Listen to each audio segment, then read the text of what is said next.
It's time to go through all of the books that I read the month of April. I had a very slow reading month. I was very busy this last month, so I only read 3 books, and I read all of them a mixture of on my Kindle and physical books. So let's get into it. The first book that I read was This Could Be Us by Kennedy Ryan, and this is the second book in the Interconnected Standalone series. I rated this 4 stars. In this story, we are following Soledad and Judah. Soledad is a stay-at-home mom who takes a lot of pride in taking care of her home and her children and her husband, but her life gets completely turned upside down due to her husband's actions. She has to go into survival mode to take care of her family. Judah is the definition of if he wanted to, he would. The way that he takes care of Soledad while also allowing her to be independent and rediscover herself is so beautiful. And this story is really about self-love and rediscovering yourself and learning to be independent and taking care of yourself while also accepting the help from other people as well. It is a very complicated love story, but it is so beautiful watching Soledad accept the love that she deserves and also just love herself. It's a very empowering story. I loved this book. Next up, I read The Conditions of Will by Jessa Hastings, and I rated this 5 stars. I could not put this book down. It is so full of drama, family secrets. It is very infuriating with a lot of the characters. You fall in love with a lot of the characters. It is such a wonderful story, and Jess's writing is like nothing I have ever read before. She is so lyrical and poetic and just has this ability where every page you want to highlight the entire page. It is such captivating writing. And in this story, we are following Georgia, who comes home to her South Carolina family that she is very much estranged from. She has an older brother, an older sister, and another brother, and one of her siblings she's closer to. She's had a very difficult time with her family. She is coming home because her dad has passed away, so she is there for the funeral and the reading of the will. This book touches on a lot of heavy topics between just religious and church hurt and exploration around that, along with addiction. There's heavy talk about sexual assault that if that is something that's triggering for you, I definitely don't know if this book is for you, because the way that Jessa writes from a victim's perspective is done very beautifully, but it could be also very triggering depending on your life experiences. It really is just a character study. You're following this family and Georgia as she's back home,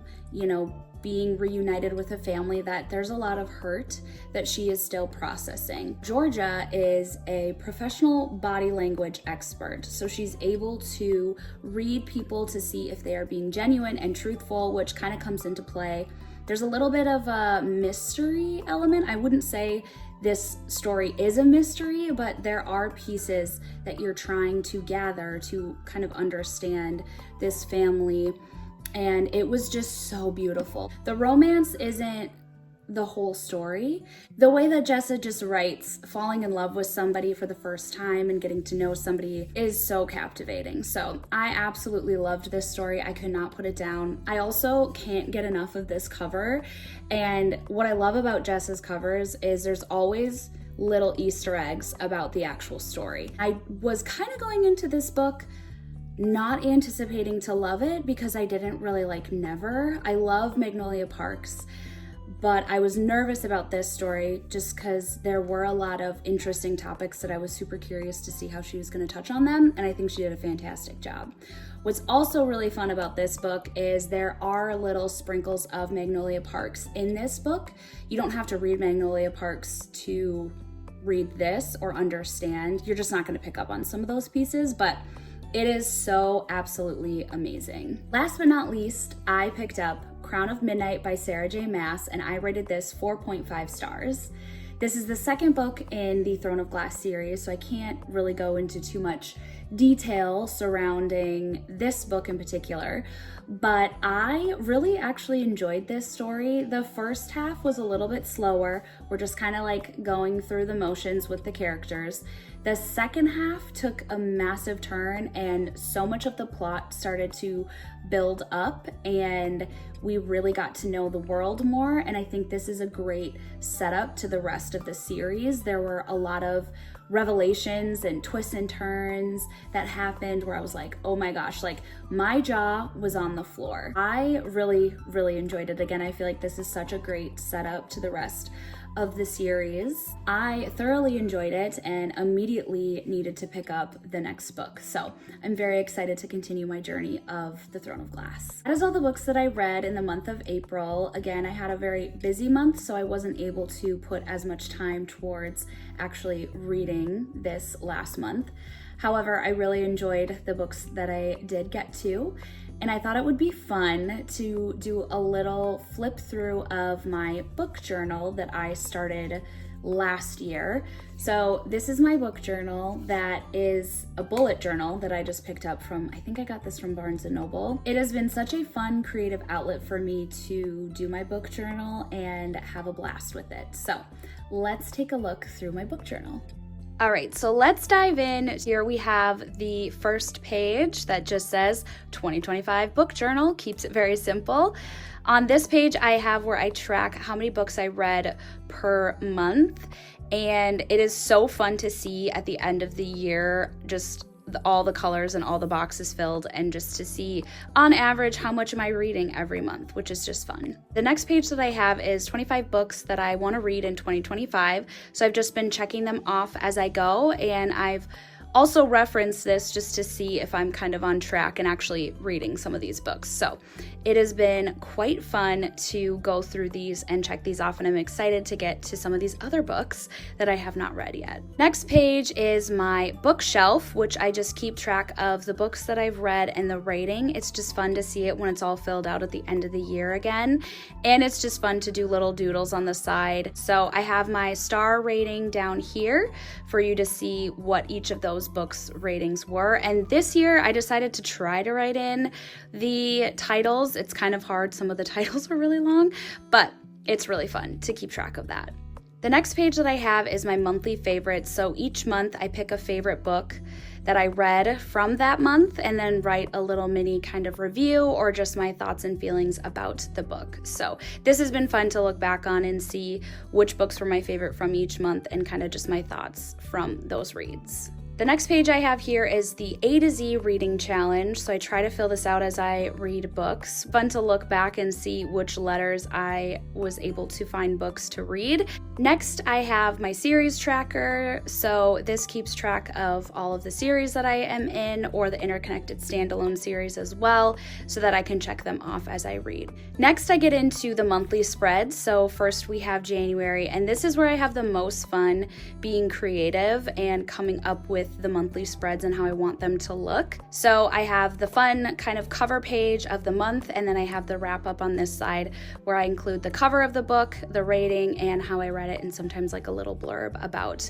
the book that I liked or a thought that I had. Next, I did a core memory, which was going to Rebecca Yaros's book tour, which was a blast. I went with my sister Kennedy, and I just had so much fun journaling a little bit about how I felt when I went and just coming up with pictures and things surrounding Onyx Storm in particular, but the Fourth Wing series, which I absolutely love. Well, I think it's called the Empyrean series, but the Fourth Wing, Iron Flame, Onyx Storm, I love these books so much. So I had a blast putting this together, and it'll be fun to look back on someday. Next is February, so I did a cute little love note cover page and then my wrap up on this side as well. Then March was very green and fun, fitting for the month of March. Again, I have my little creative side here and then just the wrap up. I use this sticker paper and I think I accidentally, put it on there weird. So there's a bit of a snafu here, which I am trying to be better about, just accepting the flaws and not immediately like ripping out the page and doing it again and wasting ink and all of that. So this is a reminder to accept the blemishes in life. Next up, we have April, which I just did this page, and I actually really like how it turned out. I thought it was kind of cute to do an April showers bring May flowers. So that's what I did there. And then obviously I have the books that I read with the rating and then just a little thoughts of that. So that is my book journal. So I wanted to show just a few of the supplies that I use to do my book journal. It is literally nothing groundbreaking, but it is just, I don't know, I love seeing stuff like this. So first and foremost, I bought 100 Crayola markers. And again, nothing groundbreaking here, but I love markers. So I use these to do all of my coloring and doodling in my book journal. I also use this sticker paper that I got off of Amazon. It makes it a lot easier to put things into the book, and I also then can kind of find different stickers that I would want to add into my book journal instead of buying stickers, which makes it kind of fun, and it makes it easier to attach the books. So the sticker paper, you just can print things on it and then you just cut it out and then peel it, and it's a sticker, and it's so nice. So these are some examples of like some little background pieces, just a bunch of different, like, again, sticker vibes, if you will, that I have used and are fun to just have. Today, when I was actually doing my April spread, I accidentally printed all of this stuff out on regular papers. So I had to use these little adhesive squares that I have. I also have one of those, I don't know where it is, I might have actually used it all, but it was like a little, almost looks like a little redacting thing that comes with some like sticky tape on it that I have used also to attach some of this stuff. Of course, you need scissors to cut it out. These are just basic scissors. Groundbreaking things over here. I also use these like felt markers, these Papermate markers. So I have like, this is not even the half of it. I don't know why I only grabbed like 4, but I have like a million of these little pens that help doing some of the smaller doodling that I do, along with, of course, a mechanical pencil, because I usually start my drawings with a pencil and then go over it with like a black pen or a black marker and use these little felt things. None of this is groundbreaking supplies, but I love using that.